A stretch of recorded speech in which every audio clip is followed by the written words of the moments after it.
मऊ लुसलुशीत जाळीदार असा बेसन आणि रव्याचा ढोकळा परफेक्ट प्रमाणासहित कसा बनवायचा हे आपण आज पाहणार आहोत.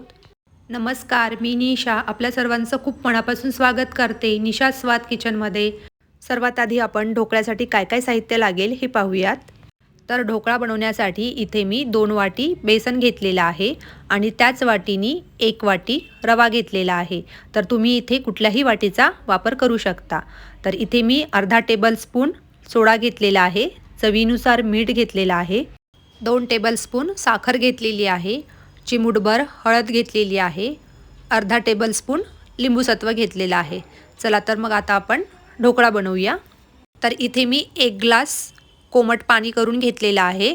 तर तुम्ही पाण्याचं प्रमाण असंही घेऊ शकता, ज्या वाटीनी तुम्ही बेसन घेतलेलं आहे त्याच वाटीनी 2 वाटी पाणी असं प्रमाण घेऊ शकता. तर आता आपण या कोमट केलेल्या पाण्यामध्ये काय काय घालायचं ते पाहूयात. तर इथे मी जी 2 टेबलस्पून साखर घेतली होती ती यामध्ये घातलेली आहे.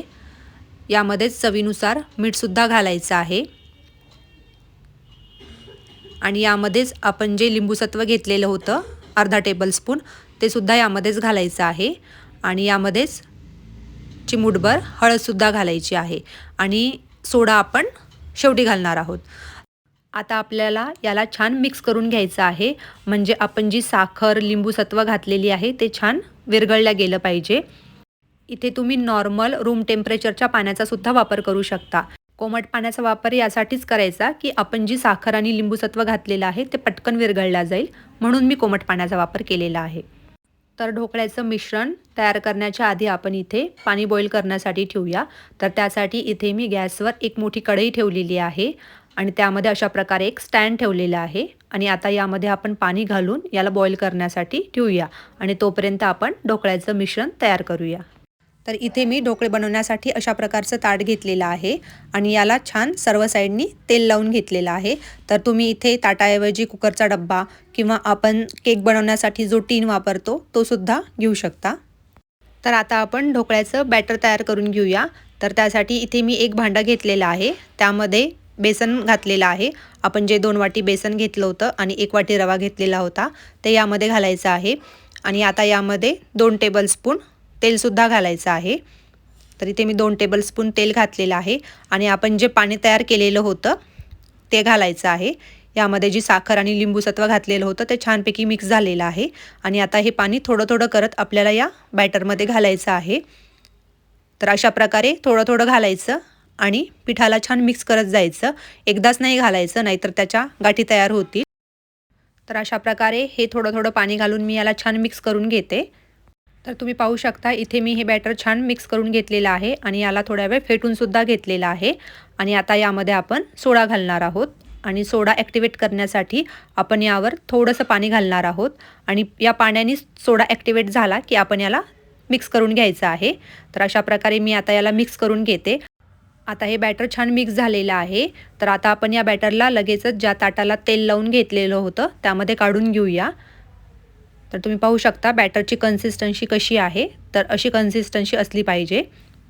आता मी हे पूर्ण बॅटर या ताटामध्ये टाकून घेतलेलं आहे आणि आता यामध्ये जी हवा आहे ती निघून जाण्यासाठी आपल्याला या ताटाला असं टॅप टॅप करायचं, म्हणजे यामधील सर्व हवा निघून जाईल.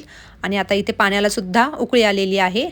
तर आता आपण बॅटर टाकलेलं ताट या स्टँडवर व्यवस्थित असं ठेवून घ्यायचं आहे आणि या कढईला एका ताटाने कव्हर करायचं आहे, म्हणजे कुठल्याही साईडनी वाफ गेली नाही पाहिजे. तर त्यासाठी तुम्ही या ताटावर एक छान जड वस्तू ठेवू शकता. जर वाफ गेली तर ढोकळा परफेक्ट बनत नाही, तर वाफ न जाण्याची काळजी घ्यायची. तर तुम्ही याला 20 मिनिटासाठी फुल गॅसवर असंच ठेवायचं आहे आणि 20 मिनिटानंतर तुम्ही चेक करू शकता ढोकळा झालेला आहे की नाही. तर इथं ढोकळा परफेक्ट झालेला आहे आणि याला चेक करण्यासाठी यामध्ये तुम्ही एक काडी किंवा सुरी घालून ती सुरी जर परफेक्ट बाहेर निघाली तर समजायचं आपला ढोकळा परफेक्ट तयार झालेला आहे. तर इथे आपण आता तडक्याची तयारी करूया. तर त्यासाठी इथे मी गॅसवर तडकादाणी ठेवलेली आहे आणि त्यामध्ये तेल घातलेलं आहे आणि तेल छान आता कडकडीत तापू द्यायचं आहे. तेल छान तापल्यानंतर यामध्ये आपण आता मोहरी घालणार आहोत आणि मोहरी छान तडतडल्यानंतर यामध्ये मिरचीचे तुकडे घालायचे आहेत आणि त्यानंतर लगेचच यामध्ये कढीपत्तासुद्धा घालायचा आहे. तर ही फोडणी तयार होईपर्यंत आपण ढोकळ्याला कट करून घेऊया. तर इथे मी या ढोकळ्याला थोडंसं गार करून घेतलेलं आहे आणि एका सुरीला छान तेल लावून घेतलेलं आहे आणि आता आपण याला कट करून घेऊया. ढोकळा खूप गरम असताना त्याला कट नाही करायचं, नाहीतर तो व्यवस्थित कट नाही होत. तर तुम्ही त्याला थोडंसं गार करून घ्यायचं आणि त्यानंतरच त्याला कट करून घ्यायचं आहे. तर मी अशा प्रकारे याला आता कट करून घेते. तर मी हा ढोकळा छान प्रकारे कट करून घेतलेला आहे आणि आपला तडकासुद्धा तयार आहे. तर मी एका चमच्यानी हा तडका या ढोकळ्यावर सर्व साईडनी असं टाकून घेणार आहे.